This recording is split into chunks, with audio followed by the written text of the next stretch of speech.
Buenas tardes. Good afternoon. Roll Tide is the Pinche Gringa here. And this video is dedicated to my mother, who I love very much because she can't hear me. Because I have no reception here in Oaxaca.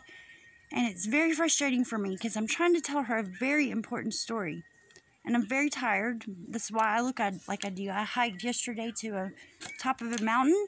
And I sat with the guru at the top. And we didn't say anything, but I learned a lot. And then I came back down. No, that's a joke. But I did hike to the top of a mountain. And so I'm very tired. And then I threw a birthday party for the person that I'm staying with last night with nothing, you know, with no dinero.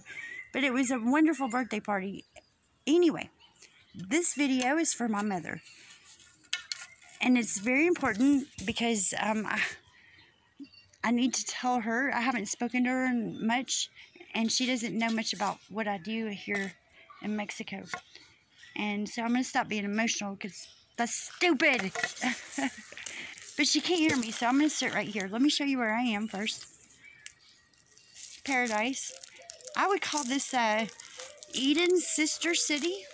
Oaxaca is Eden's sister city. And this is not even the good month, you know. The tourist month starts in July. So all this will be underwater.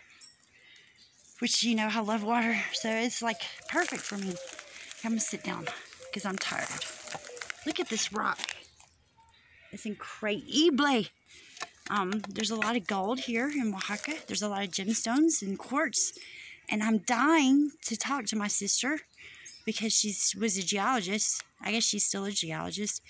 And I need her knowledge, or I'm going to have to look it up on my own. And I'd rather just talk to her, so, because she's so smart.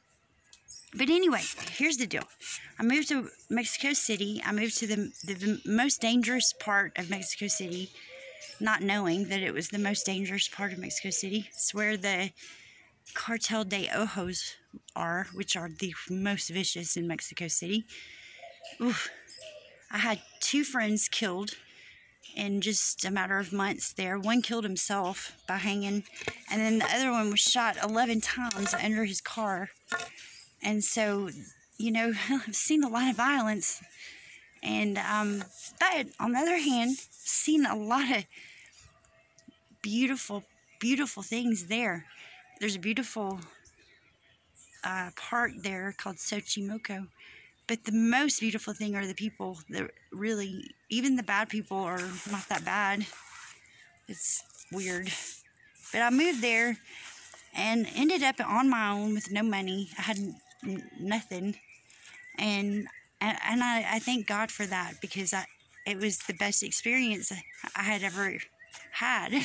Well, I've had a lot of good experiences, but it says in the Bible that Jesus told the disciples to leave all their things behind, to leave all their material possessions behind and follow him.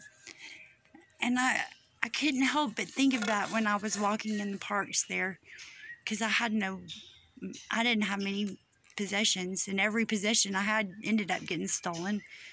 But I had a lot of time to think because I was very alone and I didn't speak Spanish very well. And so I didn't have anybody to talk to. I had nobody to talk to but myself and God.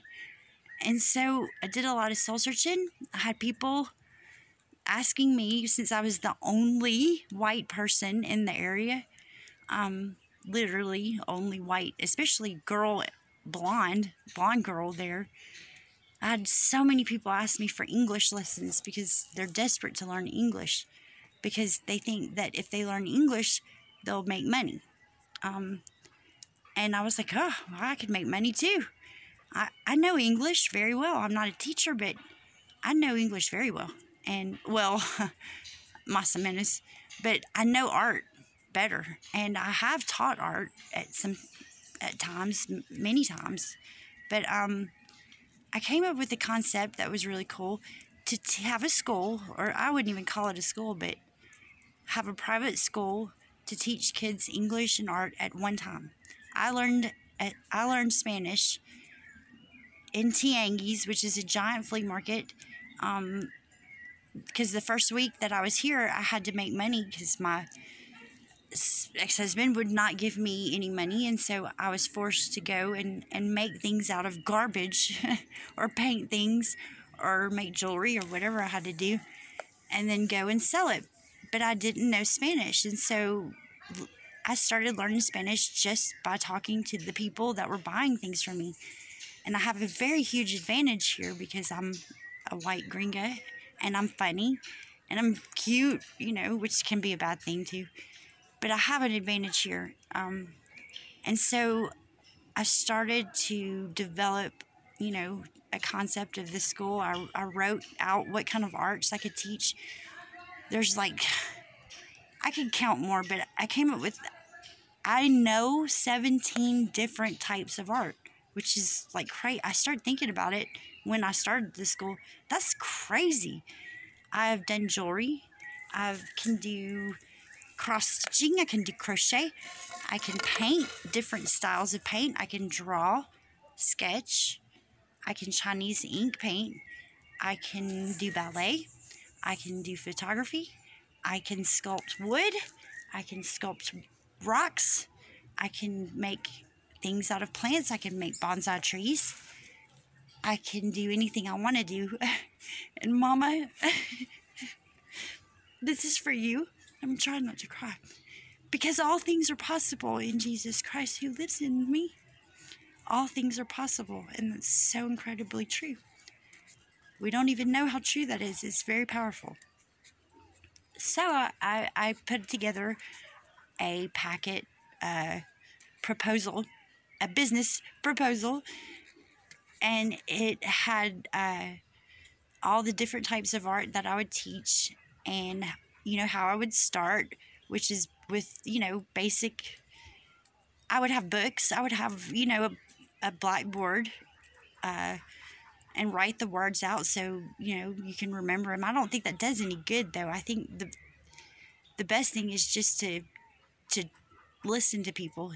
The main thing is to watch people's eyes and watch their expressions.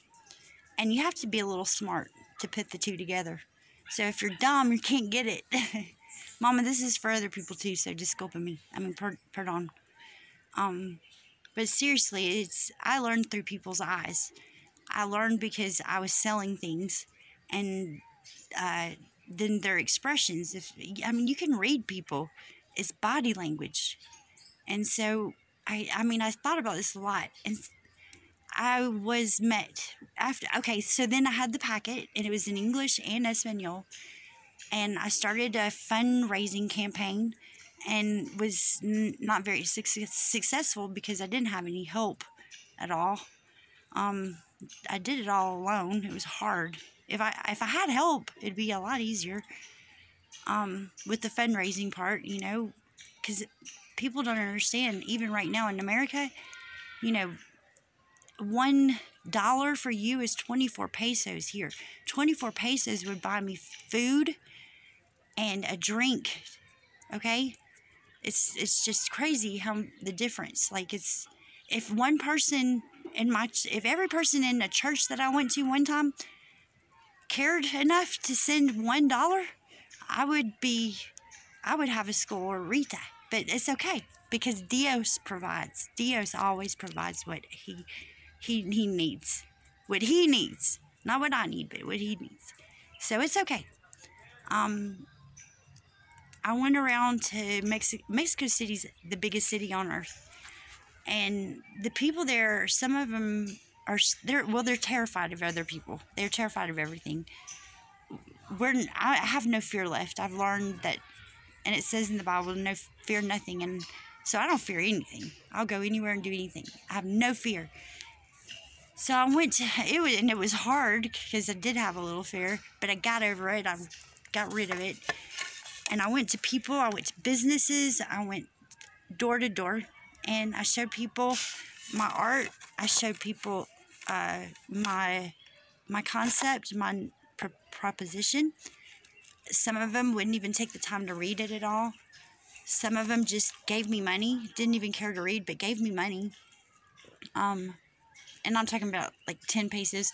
But then I got smart. I'm a very intelligent person. I went to Polanco, which is like the Beverly Hills of Mexico City, and started asking these rich old businessmen that were coming out to their cars from work, and started getting 100 pesos at a time. It was so cool. I got so much money that one day, but I don't like to ask for money, you know. But I got enough up to where I could buy the supplies that I needed. My school is so cool that I really don't need a lot of supplies. All I need is paint and paper, like copies. That's it. That's all I need, because I can make the rest. I actually can make paper now. And the things that I teach, the most important things that I teach in the school, which I had going for 3 months in Mercado de Cananea, in La Nopalera, and one in Colonio del Mar. And the name of my school was La Prima Cristina's Escuela en Inglés y Arte, y más. And the reason it's La Prima is this is all in dedication to my first best friend here who killed himself. Because I've been there. I know how he felt. He was my best friend, so we talked about everything, and he helped me so much. I'm best friends with his wife. He's my only girl friend here in Mexico City, because all the girls here hate me because I'm a rubia. But he was a good friend. He would say to me all the time, "You're fucking up, Kristen. You're fucking up." And I made a point to never lie to anybody. You know, I mean, that's a big thing to me. If you're not true, you're nothing. And if you're not true to yourself, you're definitely nothing. So I made a commitment. And Mom, I did this for you because I realized how much pain I caused you when every single time I lied to you, because I know that you loved me and you just wanted to help me. And when I lied to you, you couldn't help me. And so I made a vow, not to God, not to anybody else, not to you, not to anybody. I made a vow to me to not lie again. But, you know, we're human and we lie, so I didn't say never. So I do my best. And I have problems with this because of Star Wars and yoga. No try. There is no try. There's only do. And that's true, but it's hard. So poco a poco, which is little by little. But I found that the more I don't lie, the better I am at seeing other people's lies, for one. And the more I don't lie, the freer I am. It's incredible. But anyway, let's go back. So I had the school the first day. The first 3 days I had the school, I didn't charge a dime to these kids. There was so many kids. There was 5 to start with. And I was saying to my mom earlier on the phone, I saw a shirt that says, "Start where you are." And that's some good advice. You know, if you want to do something, just start where you are. It's very simple. Keep it simple, you know. And so the next day, I put all the stuff that I had, all my art supplies outside, all the art that I had made. Hola, look. Hola. Oh, I want one so bad. Can you please be quiet for just a moment?